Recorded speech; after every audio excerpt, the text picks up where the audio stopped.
Kesatuan rakyat, kesatuan jiwa, kerajaan perpaduan. Teruskan bersama di dalam channel ini untuk perkembangan-perkembangan isu semasa, isu politik, dan isu-isu hangat di Malaysia pada hari ini.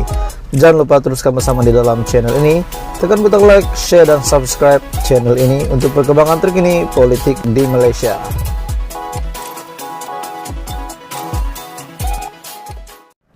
Hai semua, salam sejahtera Malaysia, tuan-tuan dan puan-puan semua. Terima kasih sudah setia bersama di dalam channel ini. Dan satu lagi isu hangat hari ini yang aku nak sampaikan kepada kamu, yang saya nak ulas kepada kamu. Tapi sebelum kita masuk kepada isu hangat hari ini, tolong tekan butang subscribe supaya kamu tidak terlepas perkembangan terkini daripada channel ini. Jadi tuan-tuan dan puan-puan semua, hari ini ada yang mendakwa bahawa Pakatan Harapan akan hilang beberapa kerusi. Bukan satu, bukan juga dua, tetapi 6 ataupun 7 kerusi PH boleh hilang. Jadi mesti anda bertanya-tanya, bagaimana PH boleh tiba-tiba hilang sehingga ke 7 kerusi. Jadi hari ini satu berita yang mengejutkan saya, yang saya nak kongsi dengan kamu, di mana ada dakwaan dan satu tajuk daripada BH Online yang mengatakan PH bakal hilang 6-7 kerusi DUN di Pulau Pinang. PH dijangka akan kehilangan 6 ataupun 7 kerusi pada PRN Pulau Pinang akan datang. Berikutan gelombang luar biasa Perikatan Nasional pada PRU ke-15. Pengurusi PH Pulau Pinang, Chow Kon Yeow, berkata, corak pengundian kali ini amat berbeza, didorong pelbagai faktor yang mempengaruhi pengundi dalam menentukan pemimpin pilihan mereka. Keputusan di peringkat parlimen pada PRU 15, terutamanya di Padang Serai pada Rabu lalu, memang di Padang Serai memang tinggi majoriti Perikatan Nasional telah merampas kerusi Pakatan Harapan di situ dengan majoriti 16.260 undi. Itu memang memberikan satu gambaran sebenar melalui kenyataan ini bahwa kemenangan di Parlimen Padang Serai memberikan gambaran sebenar pemimpin pilihan pengundi. Malah di beberapa kawasan ahli Dewan Undangan Negeri DUN, majoriti kita merosot dan kemenangan tidak memihak kepada Pakatan Harapan. Tetapi tuan-tuan dan puan, untuk keputusan PRU 15 di mana Pakatan Harapan telah dapat 83 kerusi dan juga Perikatan Nasional 73 kerusi, memang dekat, tetapi bila kita lihat majoriti, Pakatan Harapan tetap majoriti, cuma tidak dapat membentuk kerajaan dan pada akhirnya bergabung dengan Barisan Nasional, dengan GPS, dengan JRS untuk membentuk kerajaan. Perkara ini serius dan kita perlu mengkaji kelemahan, seterusnya mengatur strategi baru untuk menawan hati pengundi, katanya pada program Khatan Perdana Kadun Jawi di Dewan Serbaguna Jawi. Mengulas lanjut, beliau juga yang Ketua Menteri Pulau Pinang berkata keadaan itu bagaimanapun tidak menjejaskan penguasaan Pakatan Harapan di Pulau Pinang. Namun pengaruh gabungan itu tidak akan menjadi sekuat dahulu. Berikutan itu katanya Pakatan Harapan bekerja keras mulai bulan bagi menghadapi PRN itu yang dijangka berlaku pada bila-bila masa. Oke, tuan-tuan dan puan, sekiranya PRN di Pulau Pinang akan berlaku pada bila-bila masa, menurut kenyataan ini bahwa Pakatan Harapan boleh hilang sehingga 6 ataupun 7 kerusi DUN di Pulau Pinang. Jadi menurut anda tuan-tuan dan puan semua, bagaimana pendapat anda? Adakah perkara ini akan menjadi nyata bahwa PH boleh hilang 6 dan hingga 7 kerusi? Tapi bagi saya tidak yakin perkara itu, sebab kita tahu Pakatan Harapan hari demi hari semakin kuat dan semakin ramai penyokong.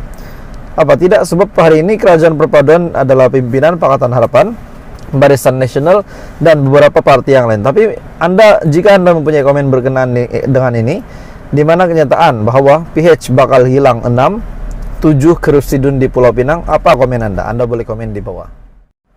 Tuan-tuan dan puan semua, akhirnya satu berita terkini daripada yang di Pertuan Agong berkenaan dengan pelantikan Datuk Seri Anwar Ibrahim Dan sudah pasti sehingga hari ini masih ramai mulut-mulut yang berbicara, yang masih ramai suara-suara yang tak sedap didengar, yang masih memprotes, masih mempertikaikan keabsahan Datuk Seri Anwar Ibrahim menjadi Perdana Menteri. Hari ini ada satu berita terkini daripada BH Online yang bertajuk Agong Titah perjelas keadaan sebelum Perdana Menteri angkat sumpah. Jadi sebelum kita masuk berita hari ini, saya mengucapkan terima kasih banyak-banyak kepada kamu semua. Teruskan bersama di dalam channel ini. Dan kepada yang baru, Anda boleh tekan subscribe supaya kamu tidak terlepas perkembangan politik daripada channel ini. Tajuk berita hari ini, Agong Titah perjelas keadaan sebelum Perdana Menteri angkat sumpah. Selepas 2 minggu dilantik sebagai Perdana Menteri, Datuk Seri Anwar Ibrahim menjelaskan kronologi dan titah di dalam Istana Negara sebelum beliau mengangkat sumpah. Beliau juga berkata, yang di-Pertuan Agong Al-Sultan Abdullah Riayatuddin Al-Mustafa Billah Shah menitahkan demikian supaya tidak timbul kekeliruan berhubung isu terbabit sehingga menyinggung keadaan Raja-Raja Melayu. Semalam, ketika menghadap yang di-Pertuan Agong, Baginda nyatakan ada baiknya jika Perdana Menteri jelaskan supaya jangan timbulkan kekeliruan, terutamanya yang menyinggung kedudukan Raja-Raja Melayu, katanya. Beliau juga berkata demikian dalam ucap tama program pertemuan Mahaba Perdana Menteri bersama ulama dan asatizah di Seri Perdana di sini pada hari ini. Berita hari ini bertajuk Agong Titah perjelas keadaan sebelum Perdana Menteri angkat sumpah bertarik 11 Desember jam 8.28 malam. Selepas 2 minggu dilantik sebagai Perdana Menteri, Datuk Seri Anwar Ibrahim menjelaskan kronologi dan titah di dalam Istana Negara sebelum beliau mengangkat sumpah, dan ini perlu dijelaskan kepada seluruh rakyat Malaysia. Anwar juga menjelaskan dalam isu pembentukan kerajaan sebaik pilihan raya umum ke-15 berakhir, yang di-Pertuan Agong mengambil tindakan selangkah di depan untuk mengadakan sidang khas Majlis Raja-Raja Melayu. Yang di-Pertuan Agong mengambil pendekatan mengikut perlembagaan, walaupun ini dipertikai oleh sesetengah tokoh Melayu dan Islam. Penjelasan yang di-Pertuan Agong kepada saya, kepada Anwar dan Raja-Raja Melayu yang sempat Perdana Menteri sempat saya menghadap, kata Anwar, adalah menyatakan daripada awal tidak dipertikaikan bahawa parti yang memperolehi kedudukan terbesar akan mendapat keutamaan. Pada ketika itu, parti menang dengan kursi terbesar adalah Pakatan Harapan sebanyak 83 kursi parlimen dan juga diikuti Perikatan Nasional sebanyak 73 kursi. Seterusnya, ada usaha sambilan untuk mendapatkan akuan bersumpah ataupun SD, dan ia terus berlaku dalam tempoh ditetapkan yang di-Pertuan Agong, yaitu sehingga jam 2 petang pada 21 November lalu.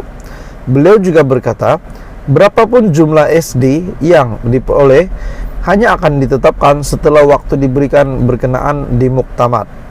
Jadi tuan-tuan dan puan-puan, berkenaan dengan tajuk hari ini, Agong Titah perjelas keadaan sebelum Perdana Menteri angkat sumpah.